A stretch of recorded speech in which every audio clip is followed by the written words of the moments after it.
So we all have a mental movie screen. We're going to call it our brain screen. And using our brain screen, we can create or project our imagination. This is not a lot different from daydreaming, but if we do it in a focused way, we can gain some benefit from it. So I'm going to guide you through this activity by asking you to close your eyes and imagine a movie screen.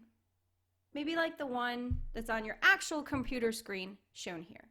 Sitting in a theater, big white screen in front of you. Imagine it right in front of your eyes, right in front of your forehead. You can see it.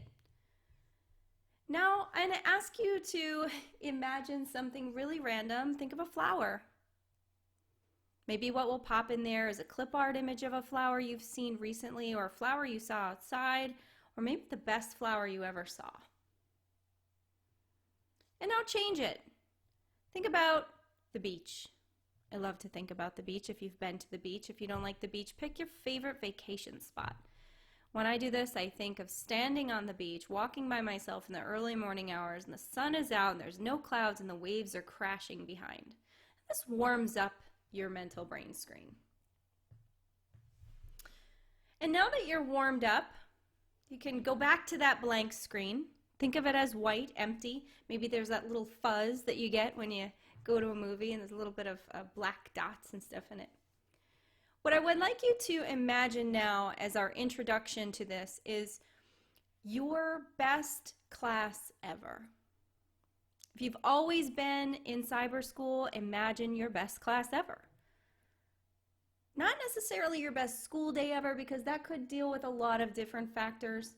I mean, just class, teacher, students, activities, homework, tests. Your best class day ever. What does your brain remember? Can you see it on your brain screen? And if you can't, that's okay. What I want you to imagine is your best imagination of your best class ever. What would you love a classroom or a class period to look like, to be like? What would you be doing? What would you be saying? What would the teacher be doing? What would the teacher be saying? Allow yourself to imagine some words pop up on that screen to represent what you're seeing. And as you get those words, and as you get good at this, you could do it with your eyes open. As you get those words pop into your head, jot them down. I'm going to ask you to share them. And if you're doing this outside of class time, because you want to remember something we've done in class, sometimes we'll do this at the end of the day. I'll ask you to imagine a specific image, stick it there on your screen so you could call it back later. If you're doing this at another time, feel free to, before you open up that brain screen, just focus on that situation, that incident, that person, that object, and then once you get warmed up, project it. And that's all there is to it.